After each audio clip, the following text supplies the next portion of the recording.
welcome back to the Dragon's Lair, my little studio, and apart from my children, my little place of heaven. We're going to continue reading in chapter 35 about Erebath, and we're going to start with a scene that he's going to kind of remember from probably 3-4 days ago when he came back to Mectheniel to be the honored Draheen for Princess Glenovia's Indri Primos, as part of the Glandonian ceremony, the ceremony of greater consciousness for the elves. We were introduced in Erebath in a moment where he's got this woman standing in front of him, Soliana, who he obviously had a little bit of a history with, but her twin swords are now firmly pressed against his neck. And so we're going to continue on and see what happens in a little bit of what he's remembering why he returned to Mectheniel in the first place. Here we go. He had always preferred the back entrance to the fabled city because the guards were not as numerous, and he was, more times than not, able to avoid their detection and surprise his family with his presence. His family. He was not family by blood because he was not an elf, let alone one with royalty running through his veins. However, he had been raised by the royal family for the entirety of his life.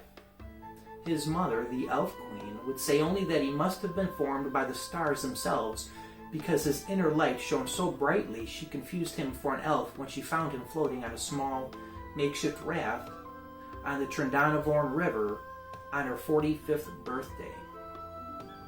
When pressed regarding further details of his findings, she would say only that it must have been fate, because she fell in love with him immediately and subsequently insisted to the king on raising him as the youngest of 2 sons. Randuniel was 3 years his elder, and because of that, always excelled beyond Erebath when they were both of an age to participate in similar activities as instructed by the decree of the king. Erebath was given the exact same education as Randuniel. After all, if he was to be raised as a member of the royal family and as an elf, he was indeed of both, and his inclusion in all things elvish was a mandate containing no elements of choice, including his success. At first, the distance between their respective skills was very large. Erebath remembered, time and time again, being bested by his elder brother in all matters of his education. It seemed like years went by before the distance between their skill levels began to close, but close they did. Erebath spent hour after labored hour practicing all of the martial techniques, studying in all of the books, and perfecting his chosen art form, poetry. Randuniel was a gracious older brother and used to pity him because he was not an elf. But when Erebath became his equal in combat with and without the sword, his pity turned to admiration, leading to a bond of true friendship beyond the familial ties of brotherhood. For many years they were inseparable. They studied together and pushed each other through friendly competition, resulting in both of their masteries in many forms of elven study. Though they were regarded as the next Trisdial and Kilgoran, the 2 greatest elven heroes in the Age of Kings, perhaps the greatest combination of their skills came when Erebath put words to Randuniel's music. There existed not a single ear they could not enthrall when the synergy of their artistic talents was put to the intent of melding into what was perceived as the substance of the stars being manifest into an audible miracle.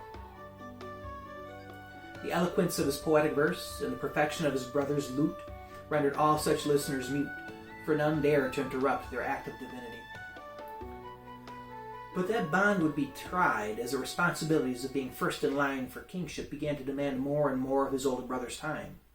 It began subtly, with Rand missing their morning martial devotion only occasionally, but soon following he was absent more times than not, as were the harmonious melodies that were once patterned with Erebath's words. And when his succession was formally announced, years before their father, the king, would be diagnosed with a mysterious disease that would eventually lead to his death, Rend, his brother and friend, was gone entirely. After his father had passed, on the very eve of his brother's coronation celebration, Erebath decided to leave his home to see the land and become the man he wanted to be. The aging process of all elves slowed significantly after their 30th birthday, and Erebath had just turned 34. It would not be too far off when he began displaying an age greater than the years of the elf, even his adoptive parents.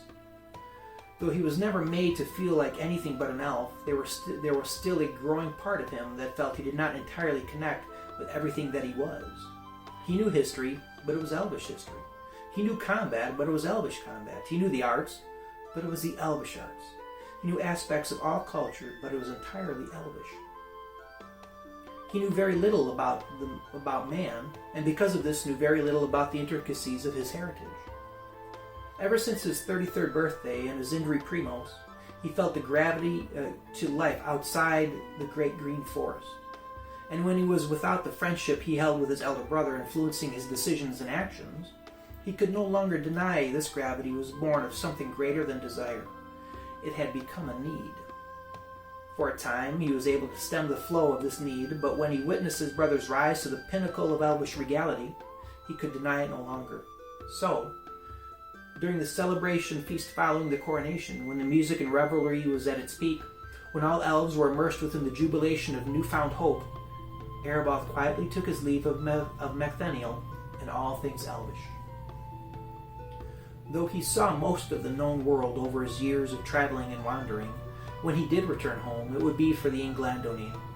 More often than not, he was forced to miss the yearly celebration because of the demands regarding the life he had built.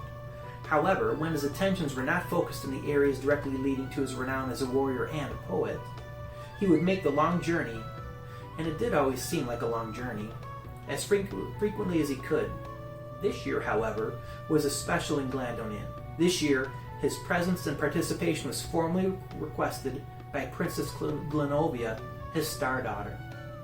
It was her 33rd birthday, and her turn to speak in the ancient language of the elves from atop the sun dais during her Indri Primos.